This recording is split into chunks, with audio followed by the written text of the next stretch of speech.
was day 6 of my COVID quarantine when everything I thought I knew about my life collapsed. The fever had finally broken that morning, leaving me weak but clear-headed for the first time in days. I was scrolling through emails on my phone when it buzzed with my sister's FaceTime call. Lily and I had always been close. 4 years younger than me, she'd followed her dream of seeing the world by becoming a flight attendant for American Airlines. We spoke at least once a week, though usually not while she was working. "Ethan, are you alone?" Her voice was hushed, urgent. I could see from the background she was in the wheelie of a plane. "Yeah, I'm alone. Grace went to the grocery store." I coughed, the remnants of COVID still rattling in my chest. "What's wrong?" "You look like you've seen a ghost." "I think I'm about to show you one." Lily's face was pale, her normally cheerful expression replaced with something I'd never seen before.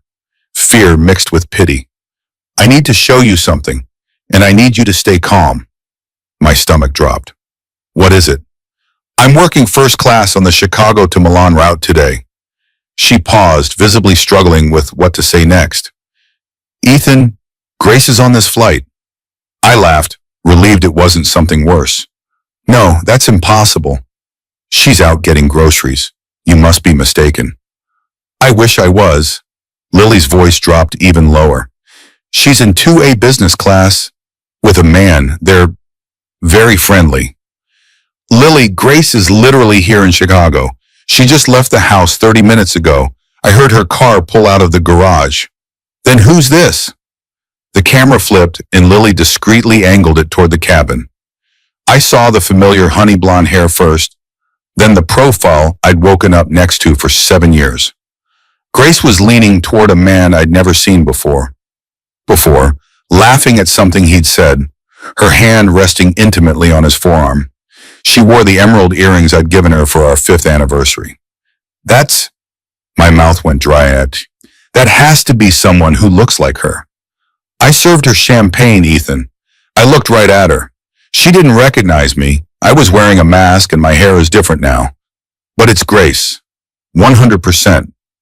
I heard the front door open downstairs. "She's home." "That can't be Grace. I'm sending you a photo right now." "Call me back." Lily hung up. I sat frozen on our bed, staring at my phone. Seconds later, a clear image appeared. Grace in the business class seat, champagne flute in hand, the man beside her now with his arm draped casually across her shoulders. Heavy footsteps on the stairs. Our bedroom door opening. "Hey, babe. Feeling better?" There she was. Grace, or someone who looked exactly like her, standing in our doorway with grocery bags. "Where did you go?" I asked, my voice strangely calm despite the hurricane building inside me. "Told you." "Grocery shopping." She lifted the bags as evidence. "Made a quick stop at Starbucks too." Line was crazy. My phone pinged again. Another message from Lily. "Ask the purser. Passenger manifest says Grace Cole. Paid with Amex ending in 4832. That's your joint card, isn't it?" It was. I looked back at the woman in my doorway. She was perfect. The same elegant posture, the same green eyes, the same small scar at her hairline from a childhood accident. But if Grace was on a plane halfway to Europe, who was this? "Everything okay?" Not Grace asked, her head tilting in the exact way my wife's did when she was concerned. "Yeah," I managed. "Just Lily checking in." "How is she? Still flying to all those exotic places?" The woman smiled Grace's smile almost. Something was off, a fraction too wide, a microsecond too long. "She's good." I held up my phone. "Actually taking off for Milan right now." Not a flicker of concern crossed her face. "That sounds amazing. I'm jealous." That's when I knew. Grace would have known her sister was a flight attendant for American, not international routes. She never flew to Milan. "I'm feeling better," I said, swinging my legs off the bed. "Think I'll come down and help you unpack those groceries?" "No need. You should rest." There was the slightest edge to her voice now. "Doctor said full recovery takes time." "I insist." I stood up, watching her carefully. Not Grace hesitated, then shrugged. "Suit yourself." As I followed her downstairs, I sent a quick text to Lily. "Someone who looks exactly like Grace is in our house right now. What the hell is happening?" The woman moved through our kitchen with practiced ease, putting groceries away exactly where Grace would have put them. It was uncanny, unsettling. I sat at the island observing her every move, searching for discrepancies. "Coffee?" she asked, already reaching for Grace's favorite mug. "Sure." She prepared it with 2 sugars and a splash of milk. Strike 1. Grace took her coffee black. My phone buzzed again. Lily had sent another photo, this one clearer. Grace and the man were holding hands now, heads close together as they looked at something on his phone. "How was the store?" I asked casually. "Fine. Busy for a Thursday." She pushed the mug toward me. Strike 2. It was Wednesday. "Did you get that special yogurt I like?" I asked, making up a preference I didn't have. "Yes, it's in the door of the fridge." She smiled confidently. Strike 3. She had no idea what specific yogurt I would want. I sipped the too sweet coffee and studied her. The physical resemblance was beyond uncanny. Well, it was exact. Same height, same build, same mannerisms, but the small mistakes were adding up. This woman knew our house and our lives, but only superficially, like someone working from a script. "You know," I said casually, "I was thinking about that trip we took last summer, to that little town in Minnesota." "Oh, that was so fun," she replied instantly. We'd never been to Minnesota. My phone rang again. "Lily," I answered it on speaker without thinking. "Ethan, they're planning to stay at the Four Seasons in Milan. I overheard them talking about dinner reservations for tomorrow night. The man's name is Daniel, and—" I lunged to end the call, but it was too late. Not Grace froze, a can of soup hovering halfway to the cupboard. Our eyes met. For a long, tense moment, neither of us moved. "Who was that?" she asked, her voice unnaturally level. "Wrong number," I replied. She set the can down with deliberate care. "You answered it on speaker." "Force of habit." I shrugged, trying to match her casual tone. "When you're sick in bed on, you get lazy with the small stuff." Her eyes narrowed slightly, but she nodded and returned to unpacking groceries. The air between us had changed, charged now with awareness. She knew that I knew something was wrong, and I knew she wasn't who she claimed to be. The question was, who would break first? We maintained the charade through dinner, a silent, tense affair with minimal conversation. She'd made soup, claiming it would be good for my recovery.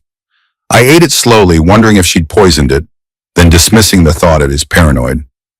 After dinner, she announced she was going to take a bath. The moment I heard the water running, I called Lily back. "She's still here," I whispered, "acting like she's Grace." "What the hell is going on?" "I don't know, but the real Grace is halfway across the Atlantic right now," Lily replied. "They're being very affectionate." "I'm so sorry, Ethan. Don't apologize. Just tell me everything you can see." "She's traveling under her legal name. The man is Daniel Brooks, according to the manifest. Late 40s, expensive watch, designer clothes. They've been drinking champagne since takeoff and keep whispering and laughing. It's intimate. I felt sick and not from COVID. I need to figure out who's in my house." "Has Grace ever mentioned a sister? A cousin who looks like her?" "No, nothing like that. She was an only child. At least, that's what she told me." Lily was silent for a moment. "The resemblance would have to be identical. Like a twin. A twin. The word hit me like a physical blow. "I have to go," I said suddenly. "She'll be out of the bath soon. I need to check some things." I hung up and went to our home office. Grace kept a locked file cabinet for important documents. Birth certificates, marriage license, insurance policies. I'd never had reason to look inside before. Now I rummaged through my desk until I found the spare key she thought I didn't know about. The top drawer contained exactly what I expected. Neatly labeled folders with our financial information. The second drawer held real estate documents and warranties for major purchases. The bottom drawer was locked separately. I stared at it for a long moment, then went back to my desk. If Grace had a second key hidden, where would it be? I checked all the usual spots, taped under drawers, behind picture frames, in hollowed-out books. Nothing. Then I remembered. Grace kept a small jewelry box in her nightstand for pieces she didn't wear often. I hurried to our bedroom and opened it. Among the tangled necklaces and forgotten earrings was a single key. Back in the office, I tried the key in the lock. It fit perfectly.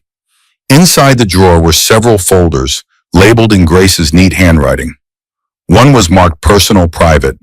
I opened it with trembling hands. Inside was a birth certificate. Grace Elizabeth Wilson, born in Cedar Rapids, Iowa. Parents' names matched what I knew of my wife's family. But there was a second birth certificate as well. Same parents, same date, same hospital. Hannah Louise Wilson. Twins. My mind reeled. 7 years of marriage, and Grace had never once mentioned a twin sister. How was that possible? What else had she hidden from me? Beneath the birth certificates were photographs. 2 identical little girls at various ages, from infancy through high school. In the earlier photos, they were dressed identically, indistinguishable from each other. In the later ones, subtle differences emerged. Different hairstyles, different fashion choices. There were no photos of them as adults. I heard the water draining from the bathtub and quickly replaced everything, locking the drawer and returning the key to the jewelry box. By the time Hannah, it had to be Hannah, emerged from the bathroom wrapped in Grace's favorite robe, I was back in bed, pretending to scroll through my phone. "Feeling any better?" she asked. "A little," I lied. "Think I might turn in early, though." "Good idea. Rest is the best medicine." She smiled, and now that I knew the truth, I could see the differences. Her smile didn't crinkle at the corners the way Grace's did. Her voice was a fraction higher, the way she tied the robe, right side over left, opposite of how Grace always did it. She was good, but not perfect. No one could be. "You know what's funny?" I said, keeping my tone light. "I was just thinking about your family. You don't talk about them much." A flicker of something, tension, wariness, crossed her face before she controlled it. "Not much to tell, you know that." "What about extended family? Cousins? Anyone I haven't met?" She busied herself with arranging items on the dresser. "No one interesting. No siblings hiding away somewhere?" I pushed, her hands stilled. "Why would you ask that?" "Just making conversation." I shrugged. "Fever makes my mind wander." Hannah turned to face me, and for the first time, I saw something genuine in her expression. Fear. "You should get some sleep," she said firmly. "Doctor's orders." "Whose orders?" "I haven't spoken to a doctor." She faltered just for a second. "Figure of speech." "Right." I nodded, watching her closely. "Hannah." She froze. "What did you call me?" "Hannah," I repeated. "That's your name, isn't it?" Hannah Louise Wilson, Grace's twin sister. For a moment, she looked like she might deny it. Then her shoulders slumped, and she sank onto the edge of the bed. "How did you know?" "You made mistakes. Small ones. And my sister saw Grace on a plane to Milan with a man named Daniel Brooks." Hannah's eyes widened. "Your sister was on that flight?" "She's a flight attendant. Bad luck for Grace, wouldn't you say?" Hannah looked down at her hands. Grace's hands, but not quite. "She's going to kill me." "Why?" I asked. "Why the charade? Why is my wife flying to Milan with another man while her secret twin sister plays house with me?" "She told me you were sick, really sick, in the hospital with COVID complications." Hannah looked up, her expression pleading.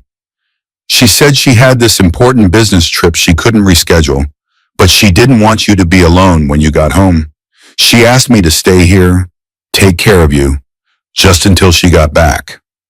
And you agreed to pretend to be her? To sleep in our bed? To lie to her husband? She said you'd be too out of it to notice the difference." Hannah's voice cracked. "She said it was just for a few days, and it would be better for you to think she was here taking care of you than to know she had to leave." That's quite a story. I kept my voice even, though rage was building inside me. Except I was never in the hospital. I've been home the whole time with a mild case. Hannah's face went pale. "What? Grace lied to you too." I laughed, a harsh sound that hurt my raw throat. "And now she's in Milan with her boyfriend while her sister keeps her husband distracted. Quite a plan." "No," Hannah shook her head. "That's not, she wouldn't." "Then why is she on that plane? Who is Daniel Brooks? And why has she never once mentioned having a twin sister in 7 years of marriage?" Hannah had no answer. She looked lost, sitting there in my wife's robe, in my bedroom, her entire story unraveling. I think, I said finally, that you should tell me everything you know. And I mean everything. Hannah talked until her voice grew hoarse. The story she told was like something from a bad movie, too bizarre to be anything but true. She and Grace had grown up in Cedar Rapids, identical in appearance, but opposite in temperament. Grace was ambitious, calculating, always looking for an angle, while Hannah was content with a simple life. After their parents died in a car accident when they were 20, Grace moved to Chicago to pursue bigger opportunities. Hannah stayed in Iowa working as a dental hygienist, dating occasionally but never settling down. They'd remained close at first, speaking weekly. Then Grace met me, a successful civil engineer with a growing reputation in sustainable urban infrastructure. According to Hannah, Grace had seen me as her ticket to the upper middle class life she'd always wanted. She never mentioned me? Hannah asked, looking genuinely hurt. Not once. The betrayal cut deeper with each revelation. She told me she was an only child, that her parents died when she was in college. That part was true, at least. We look so much alike, Hannah whispered. People could never tell us apart unless we wanted them to. So she just erased you? Hannah nodded. After your engagement, she said it was better this way. Simpler. She'd reinvented herself in Chicago, and a secret twin sister didn't fit the narrative. And you accepted that? We still talked. Met up occasionally when she told you she was visiting college friends. I didn't like it, but she trailed off. But she's always been the dominant twin, I finished. Yes. And Daniel Brooks? Who is he? Hannah hesitated. A businessman she met about a year ago. Real estate developer, I think. They've been seeing each other. She's been cheating on me for a year? My chest tightened. I don't know details. She doesn't tell me everything. Hannah looked miserable. She just called me 4 days ago, said you were in the ICU with COVID, and she needed me to cover for her while she went to Milan for an unmissable opportunity with Daniel. What kind of opportunity? Something about a property investment, a villa outside Milan. She said they were going to make a fortune. I reached for my phone. I need to check something. Our joint accounts were accessible through an app. Grace and I had maintained separate accounts for our personal spending, but we shared savings, investment, and household accounts. I hadn't looked at them in weeks. I'd been too busy with a major project before COVID knocked me flat. The main savings account, the one that had held just over $340,000, our nest egg for eventually starting a family and buying a larger home, was empty. Transferred to external account, dated 3 days ago. She took everything, I said, my voice hollow. Hannah's eyes widened. What? The money? All of it. I showed her the screen. Transferred out 3 days ago, right before she left. That's not possible. She wouldn't. Hannah's protest died as she saw my expression. Oh God, I'm so sorry. I continued checking accounts. Our investment portfolio had been liquidated as well. Another $215,000 gone. The household account had just enough left to cover the current month's automatic payments. More than $500,000 vanished. My wife had cleaned me out and fled the country with her lover. And she'd left her identical twin sister to deal with the fallout. I need to call the bank, I said, already dialing. Then the police. Hannah looked panicked. The police? Ethan, wait. She stole over $500,000 from our joint accounts. I cut in. That's grand theft. Wire fraud. I don't even know what else. She'll go to jail. That's the idea. Hannah grabbed my wrist. She's my sister, and she was my wife. I pulled away. She used both of us. Or are you in on this too? No! I swear I thought you were sick, that she was just going on a business trip. I studied her face, so like Grace's, yet somehow more open, more genuine. Either she was telling the truth or she was an even better actress than her sister. Prove it, I said. Help me find her. Hannah hesitated, then nodded. What do you need? Everything you know about Daniel Brooks and any idea where they might go after Milan. The next 24 hours passed in a blur of phone calls, police reports, and devastating revelations. Daniel Brooks was indeed a real estate developer, but his reputation was far from sterling. He'd been investigated twice for investment fraud, though never charged. His specialty was convincing wealthy individuals to invest in exclusive properties that either didn't exist or were wildly overvalued. The bank froze what remained of our accounts but couldn't reverse the transfers.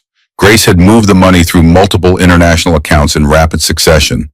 A detective assigned to the case told me frankly that recovery was unlikely. Sophisticated operation, he said, reviewing the transaction records. This wasn't impulsive. They've been planning this for months. Hannah remained at the house, sleeping in the guest room. She was cooperating fully, providing photos, email communications with Grace, everything she could think of that might help. She seemed genuinely devastated by her twin's betrayal. I always knew she was selfish, Hannah said that night as we sat in the kitchen reviewing bank statements. But this, I never imagined she could do something like this. 7 years, I said hollowly. 7 years, and I never suspected a thing. Grace was always good at hiding her true self. Hannah looked down at her hands, even from me. My phone rang, Lily again. I put it on speaker. They're landing soon, she reported. I've been keeping an eye on them. They've been cozy the whole flight. Very handsy. I winced. Hannah looked away. What's your plan? Lily asked. Are you going to confront her at the airport? I'm still on COVID isolation, remember? Besides, they're in Milan. I'm in Chicago. I could follow them, Lily suggested. Take pictures, see where they go. No, I said firmly. You've done enough. This is a police matter now. Police, Lily sounded alarmed. Ethan, what's going on? I explained about the money. Lily swore creatively. That bitch, she concluded. And you're sure Hannah isn't involved? Her voice turned suspicious. I'm right here, Hannah said. And no, I didn't know. I wouldn't have helped if I'd known. How can we be sure? Lily demanded. Because Grace cleaned out Hannah's savings account too, I said. $30,000 gone the same day as our money. That had been the final confirmation of Hannah's story. Grace had betrayed everyone who trusted her. Jesus, Lily breathed. Drowned. What are you going to do now? Follow the legal process, file reports, try to track the money. I sounded calmer than I felt. And divorce her, obviously. I might know someone who can help, Lily said after a moment. An old boyfriend works for American Express in their fraud department. Grace used your Amex for the tickets, right? He might be able to get information about other charges, locations. That would be helpful, I admitted, as long as it's all legal. Of course, Lily paused. Landing soon. I'll text you when we arrive. After she hung up, Hannah looked at me with red-rimmed eyes. I should have seen it coming. There were signs. What signs? Last Christmas, she mentioned Daniel for the first time. Said he was a colleague who understood her in ways you never could. Hannah winced. I thought it was just sister talk. You know, complaining about spouses. I never thought she'd actually leave me, steal my money, use her twin sister as a decoy while she ran off with her lover? The bitterness in my voice surprised even me. All of it, Hannah rubbed her eyes. I feel so stupid. Join the club. I stood up, suddenly unable to sit still. I need some air. I went out to the back deck, breathing in the cool night air. Our backyard, my backyard now, I supposed, was small but meticulously landscaped. Another of Grace's projects. She'd always been focused on appearances. How much of our marriage had been real? Had she ever loved me? Or had I just been a convenient stepping stone, a source of financial security until something better came along? The sliding door opened behind me. Hannah stepped out, wrapped in one of Grace's cardigans. I made tea, she said, offering me a mug. Thanks. I took it, though I had no interest in drinking anything. We stood in silence for a while, looking out at the dark yard. What will you do now? Hannah finally asked. After all the legal stuff? I don't know. Keep working. Rebuild. I shrugged. What else can I do? I meant about the house. All her things. I hadn't thought that far ahead. Our home was filled with Grace, her clothes, her books, her carefully chosen furniture and artwork. The thought of sorting through it all, deciding what to keep and what to discard, was overwhelming. I have no idea, I admitted. Burn it all, maybe. Hannah didn't laugh. I could help. If you want. I know it would be weird, but everything about this is weird. I looked at her sideways, so like Grace, yet increasingly distinguishable to me. Why would you want to help? Because I feel responsible. She's my twin, my blood. Hannah's voice cracked slightly. And because I think we both need closure. My phone buzzed with a text from Lily. Landed in Milan. They're holding hands going through the terminal. We'll update when I can. I showed Hannah the message.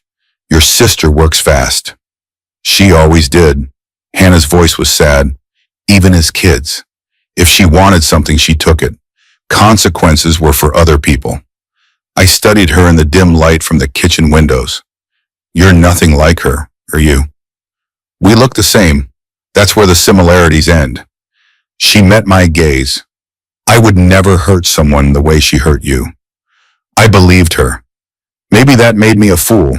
I'd believe Grace too.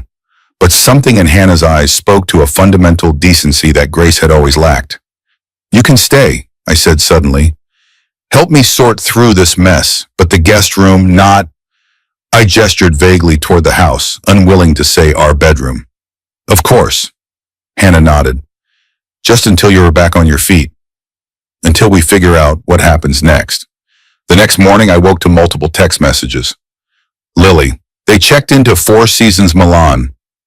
Presidential suite. Champagne breakfast. We'll try to get photos. The detective assigned to my case. International warrants take time. Working with Italian authorities. Sit tight. And a number I didn't recognize. Mr. Cole? James Rodriguez, American Express Fraud Department. Your sister-in-law Lily contacted me. Please call when convenient. I called Rodriguez first. He was professional, sympathetic, but not effusive. Your wife's card was just used at Prada in Milan, he informed me. Significant purchase, just under $20,000. Can you decline the charges? Already done. But she has other cards we don't control. I'm sending you a list of all transactions we've flagged in the past 2 weeks. Might help the investigation. The list, when it arrived, was illuminating. Grace had been methodically preparing, shopping at high-end stores, visiting a plastic surgeon's office, purchasing first-class tickets. There were charges at a luxury hotel in Rome dated for the following week. They're heading to Rome next, I told Hannah, showing her the list. Scheduled to check in next Tuesday. Hannah looked thoughtful. Grace always talked about Rome, said it was the most romantic city in the world. Romantic enough to start a new life with stolen money, apparently. I forwarded the information to the detective, then called him to make sure he had received it. Good work, he said. Italian police are coordinating with Interpol. With specific locations, we might be able to intercept them. And the money? He hesitated. Asset recovery is complicated, especially internationally, but this helps build the case. It wasn't the answer I wanted, but it was better than nothing. I hung up and found Hannah making breakfast in the kitchen, moving with increasing comfort through what had been her sister's domain. Scrambled okay? She asked. It's all I know how to make that's edible. Fine, I sat at the counter watching her. You don't have to cook for me. I know, but I'm eating too, so, she shrugged. Least I can do. We ate in companionable silence. It was strange how quickly we'd fallen into a rhythm. Two people united by betrayal, working toward a common goal. My phone rang again. Lily. They're shopping on Via Monte Napoleone, she reported. Grace just bought a handbag that probably cost more than my car. With my money, I said grimly. I've been taking photos discreetly. They're not even trying to hide. It's like they think they're untouchable. They might be, I admitted. International law enforcement isn't exactly swift. Don't give up, Lily urged. We'll get them. After we hung up, Hannah looked at me with a peculiar expression. What? I asked. I was just thinking. I know where they'll go after Rome. How could you possibly know that? Because I know Grace, and because she told me once, years ago, where she'd go if she ever decided to disappear. Hannah leaned forward. There's a small town on the Amalfi Coast, Praiano. She saw it in a magazine once and became obsessed, said it was the perfect place to vanish. You think they're headed there? Eventually, Grace always had escape plans. Even as a kid, she'd map out how she'd run away, where she'd how she'd live. Hannah twisted her napkin between her fingers. She used to include me in those plans. Not anymore, I guess. I reached for my phone. I need to tell the detective. Hannah caught my wrist. Wait, I have a better idea. Hannah's plan was simple, elegant, and slightly terrifying. You want to go to Italy? I repeated after she'd explained. And confront them yourself? Not confront. Just confirm. Get proof they're together. Document what they're doing with the money. Hannah's eyes gleamed with determination. I can get close in a way no one else can. Because you're identical. Exactly. Grace won't suspect me. She thinks I'm here, covering for her. I considered it. The plan had merit, but also significant risks. What about the police? The international warrants? Those will take time.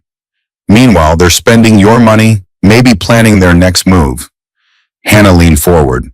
I can find them faster. Get information no one else can get. It's dangerous. Grace isn't dangerous. Selfish, yes. Cruel, absolutely. But she won't hurt me physically. You don't know that, and you don't know this Daniel person at all. Hannah sat back. It's your decision. Your money, your wife. But I want to help make this right. I feel responsible. You shouldn't. You're as much a victim as I am. No. She shook her head firmly. You lost everything. I just lost illusions about my sister that probably should have died years ago. I studied her face, so like Grace's, yet increasingly distinct to my eyes. There was a genuine goodness in Hannah that Grace had never possessed. If, and that's a big if, we did this, I'd go too, I said. Not just you alone. You have COVID. I'm past the contagious stage. Negative test yesterday.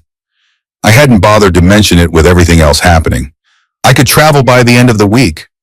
You'd do that? Fly to Italy to confront your thieving wife? To recover my life savings? Yes, I managed a grim smile. Besides, I've always wanted to see the Amalfi Coast. Hannah laughed, a startled, genuine sound. You're not what I expected. What did you expect? From the way Grace described you? A boring workaholic who never wanted adventure. She looked embarrassed. Sorry. No, that's fair. I considered how Grace had seen me. I'm a workaholic, but boring, that hurts. You don't seem boring to me. Hannah's smile was warm. A boring man wouldn't be planning an international heist recovery mission with his wife's secret twin sister. Put that way, my life had certainly taken a turn for the dramatic. Let's do it, I decided. Book the flights.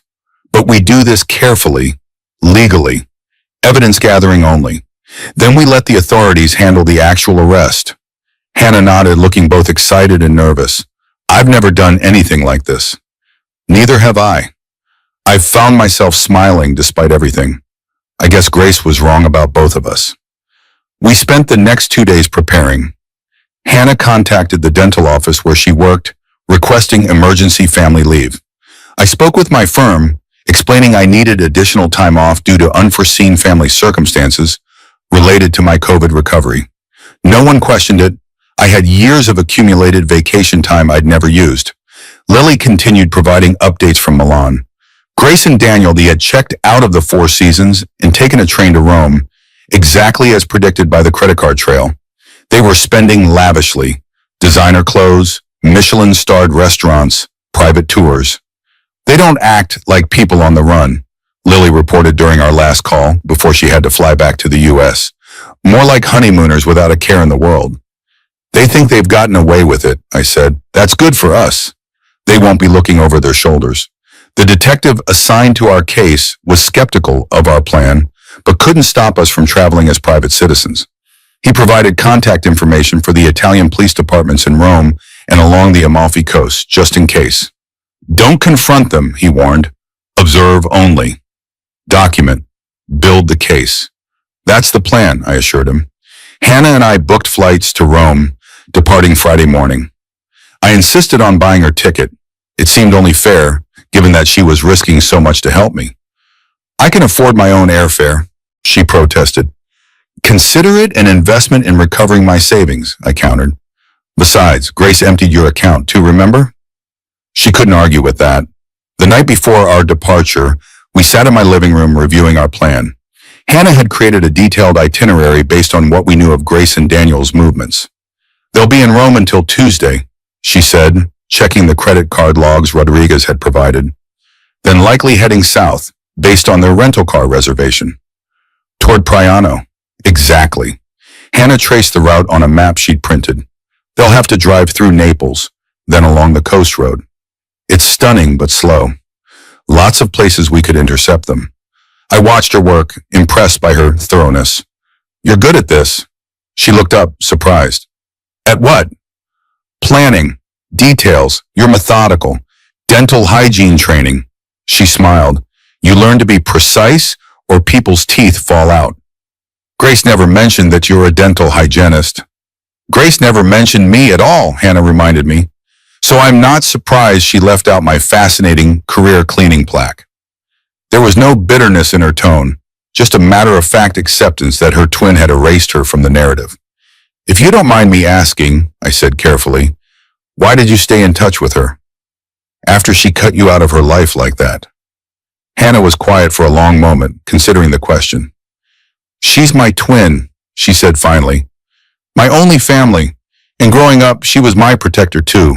When kids were mean to me, Grace fought my battles. When I was scared, she was brave for both of us. She sighed. I kept hoping that person was still in there somewhere. And now? Now I know better. Her expression hardened. The sister I loved died a long time ago. I just didn't want to admit it. I understood that feeling all too well. Rome was unseasonably warm for October, the city teeming with tourists enjoying the extended summer. Hannah and I checked into a small hotel in Trastevere, far from the luxury establishments where Grace and Daniel were likely to be. 2 rooms, I'd specified when booking, uncomfortable with even the appearance of impropriety. Hannah had nodded in agreement, though neither of us had verbalized the awkwardness of our arrangement. Me traveling with my wife's identical twin sister on what amounted to a sting operation. What now? Hannah asked as we settled into the hotel. Should we start looking for them? First, we rest. Jet lag is real. I checked my watch. It's nearly midnight back home. Let's get some sleep, then start fresh in the morning. Hannah nodded, suppressing a yawn. Good plan. I'm dead on my feet. We parted in the hallway between our adjacent rooms, the moment oddly formal. Good night, Hannah. Good night, Ethan. She hesitated. Thank you for trusting me. I know it can't be easy. You're here helping me track down your sister and her lover. I think trust goes both ways. She smiled, a genuine smile that reached her eyes in a way Grace's rarely had, and disappeared into her room. I lay awake for hours listening to the sounds of Rome filtering through the partially open window, distant conversations, the occasional scooter, laughter from a nearby restaurant. My life had become unrecognizable in the span of a week. My marriage was over, my savings were gone. I was in Italy with my wife's secret twin sister, hunting the woman who had betrayed us both. Somehow I'd find a way through this mess. I had to. We began our search the next morning with a list of luxury hotels where Grace and Daniel might be staying. The Four Seasons and Hotel de Rossi were at the top based on their spending patterns. How do we do this? Hannah asked as we approached the first hotel. We can't just ask at reception. No, I agreed, but we can have breakfast in the hotel restaurant and watch for them. It was a tedious process. We spent hours lingering in lobbies and restaurants of 5-star hotels, nursing overpriced coffees, watching for any sign of Grace or Daniel. By mid-afternoon, I was beginning to think we'd made a mistake. Rome was enormous. They could be anywhere. Let's think like Grace, Hannah suggested as we took a break in a small cafe near the Spanish Steps. Where would she go? What would she want to see? Shopping, I said immediately. Designer stores. She'd want to play the part of the wealthy tourist. Via Condotti, Hannah nodded, and she always talked about seeing the Vatican museums. We split up.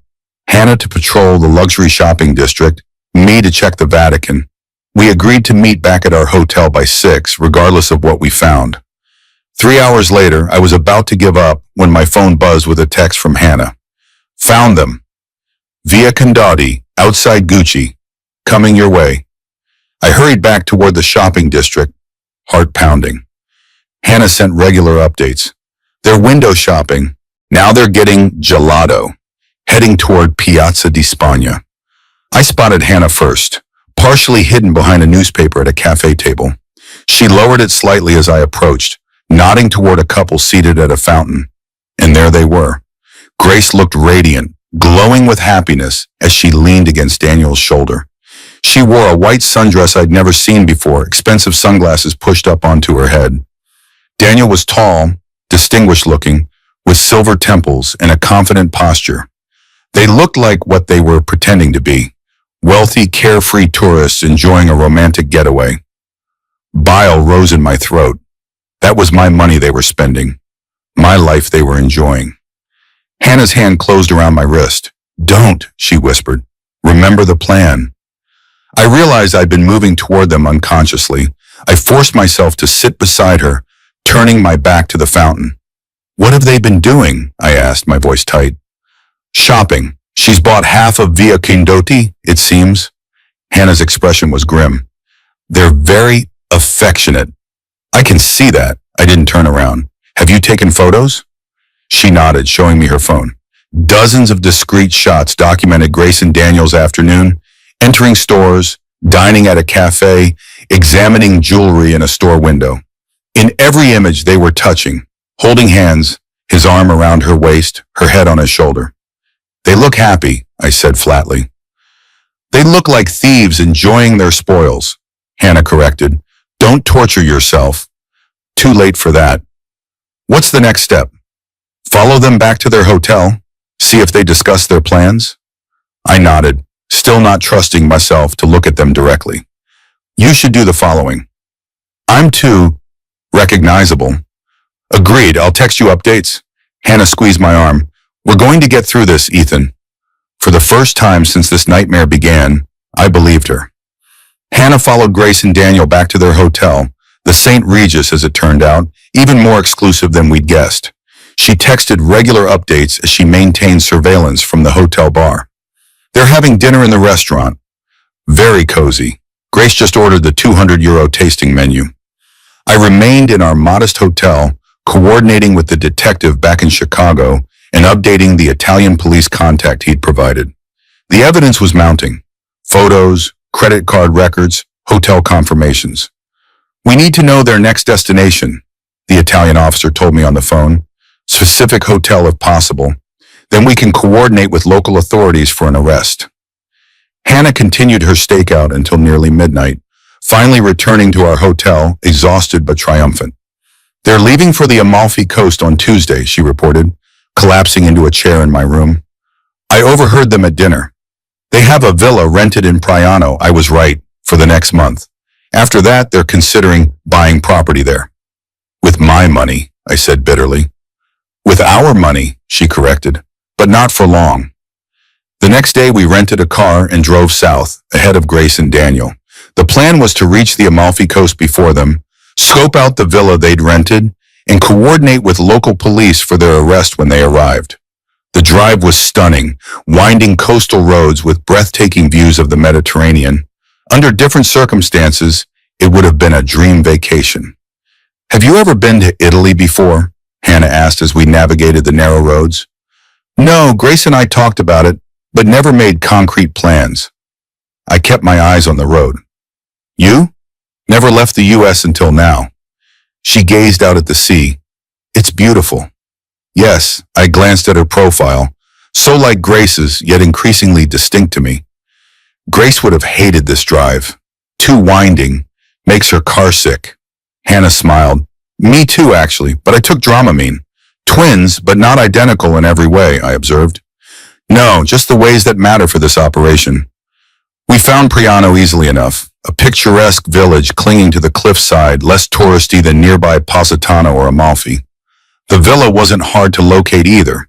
There weren't many luxury rentals in the small town, and Grace had used my Amex to reserve it under her real name. "Not exactly traveling incognito," I remarked as we observed the property from a discreet distance. "She doesn't think she needs to," Hannah replied. "She thinks she's untouchable." We checked into a small hotel nearby and contacted the local carabinieri. They were surprisingly responsive, having already been alerted by their counterparts in Rome. We will be ready when they arrive, the senior officer assured us, but we need you to confirm their presence before we move in. The waiting was excruciating. We spent Sunday and Monday exploring the area. Always keeping an eye on the villa. By Tuesday morning, we were positioned along the coastal road, watching for their arrival. They came just after noon, Grace and Daniel in a rented Alfa Romeo convertible, looking like something from a tourism advertisement. We followed at a distance as they wound their way through the village to the villa. It's them, I confirmed to the carabinieri by phone. They've just arrived at the property. Stay back, the officer warned. We are en route. Hannah and I watched from our rental car as Grace and Daniel unloaded luggage, laughing and stealing kisses between trips. They looked so normal, so happy, as if they weren't standing on the foundation of destroyed lives and stolen money. 3 police cars arrived 20 minutes later, officers approaching the villa with practiced efficiency. Hannah and I remained in our car as instructed, but we could see everything unfold from our vantage point. Grace's face when she realized what was happening was something I'll never forget. Shock giving way to disbelief, then rage.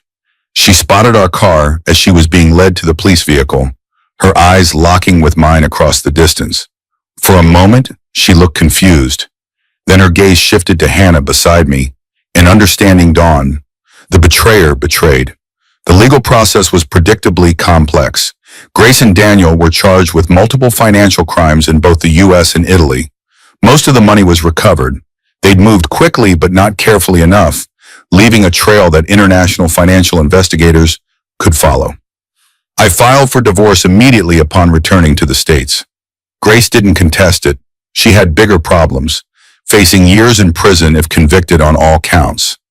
Hannah returned to Iowa to her job and her life. We kept in touch, bound by the strange experience we'd shared. We weren't friends exactly, but something more complicated. 2 people who'd survived the same storm. 6 months after the arrest, as the case worked its way through the courts, Hannah called me out of the blue. Grace wants to see me, she said without preamble. Are you going to go? She was quiet for a moment. I think I have to. For closure, if nothing else. Do you want me to come with you? The offer surprised even me. Another pause. Would you? That's how I found myself in a prison visiting room, watching as Hannah faced her twin for the first time since the arrest.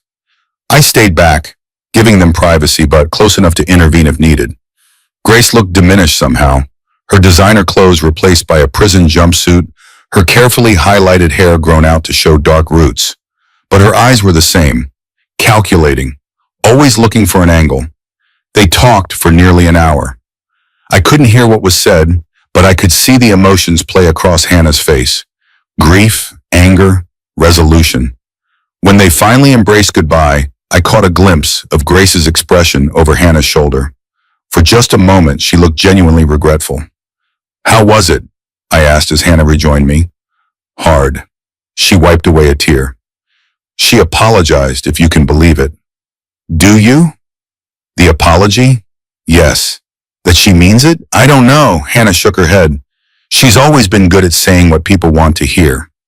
We walked outside in silence, the spring sun warm on our faces. What did she say about me? I finally asked. That she's sorry for what she did to you.